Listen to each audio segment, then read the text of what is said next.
Saan po? Wala na. Wala na? Ay, ko na lang mag-isa, Nay. Mag-isa lang ako dito sa Long Life. Wala kang anak, Nay? Wala. Mga kapatid mo, Nay? May nagtitinda dito sa amin. Nasaan sila, Nay? Ay, dami mo tanong. Sa mga bago lang po sa channel ko, si Ate Jocelyn po ay siya po yung tinulungan po natin kahapon na nakita po natin sa lugar na ito. At sa akin nga pong pagtatanong ay nagalit po siya sa akin, kaya itinigil ko po ang pagtatanong sa kanya. So ngayon po ay may nabigay po ng tulong sa kanya at ipinapahanap po si Ate Jocelyn. Ngayon po ay nandito po tayo para hanapin po siya at sana po ay makita po natin ngayong araw si Ate Jocelyn. Tara po mga kabalikat. So, nandito po tayo muli po natin binalikan si Ate Jocelyn para po bigyan po ng tulong dahil may nagbigay po sa atin ng tulong si Sir Michael Villegas Hosin. So ngayon po pinuntahan po natin dito si Ate Jocelyn sa lugar na ito. Siya po yung pinuntahan ko po kahapon na nagalit po siya sa akin dahil in-interview ko po siya. So ngayon po ay pinuntahan ko po dito sa lugar. Wala po siya ngayon dito. So hahanapin po natin siya ngayon at sana po makita po natin dahil meron pong ibinaabot na tulong po si Sir Michael Villegas Hosin. So tara po mga kabalikat, hanapin po natin si Ate Jocelyn po. Kahapon dito ko nakita si Ate Jocelyn, ako po siya dyan tapos nakakalat yung gamit niya rito. O ngayon wala siya dito sa lugar na to. So pag ganyan kasing mga palaboy po ay kung saan saan po kasi yan sila pumupunta at kailangan po nating hanapin. So ngayon po ay hanapin po natin si Ate Jocelyn. So ito pong lugar na to po ay Philippine Rabbit ito po. So sabi niya kahapon dito lang daw siya sa Philippine Rabbit. Siya po yung nagalit po sa akin nung tinatanong ko po siya. Sana po ngayon po makita ko po si Ate Jocelyn.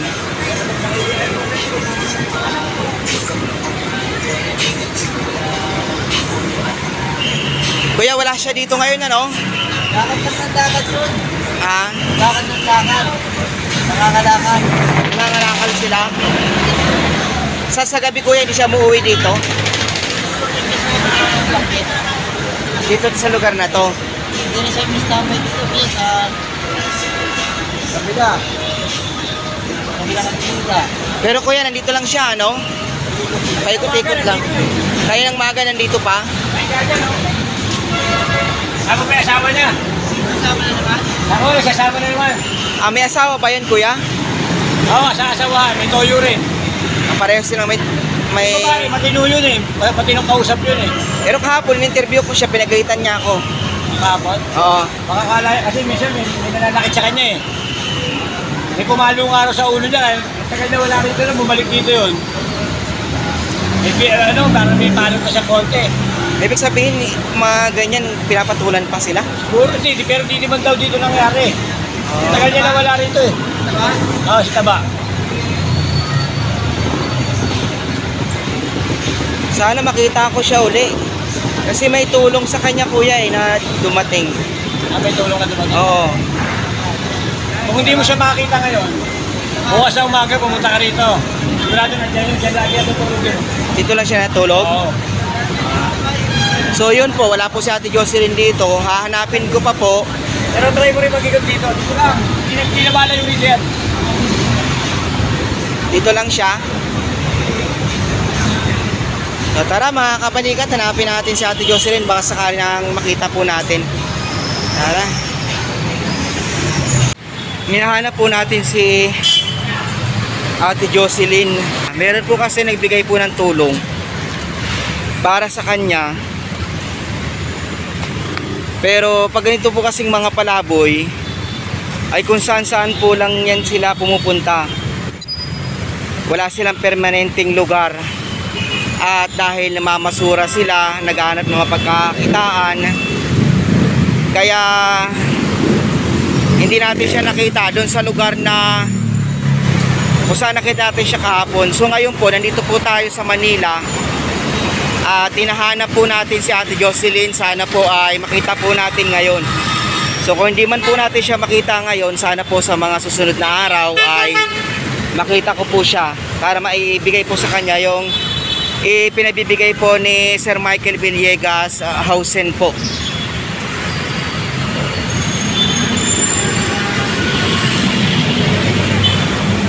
Ang sabi daw po kasi pumupunta daw po yan si Ate Jocelyn sa Divisoria po.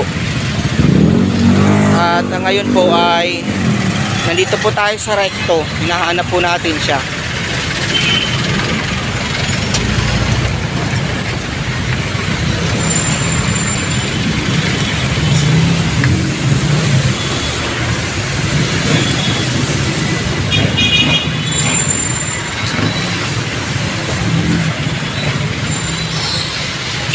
Sana makita natin si Ate Jocelyn.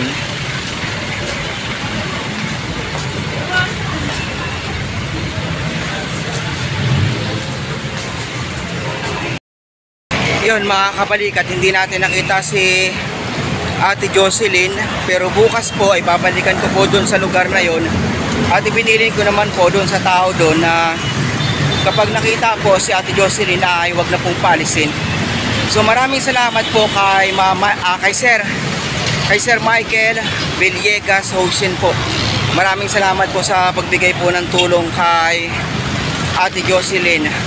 Paki-follow nyo din po yung page po ni Sir Michael Villegas Hausen po. Ilalagay ko po dito yung kanya pong profile para po makita nyo po dito po. At makita nyo po at i-follow nyo rin po. Isa po siyang may mabuting puso at tumutulong po sa mga dapat tulungan. So yun po, maraming salamat po sa inyo mga kabalikat. At pauwi na po ako. Bukas po ay babalikan po natin ulit si Ate Jocelyn at sana po ay makita po natin. So yun po, maraming salamat po sa inyong lahat sa mga followers ko po sa Facebook at YouTube. Maraming salamat po. So yun po, hanggang dito na lang po. Ingat po kayo palagi. God bless po.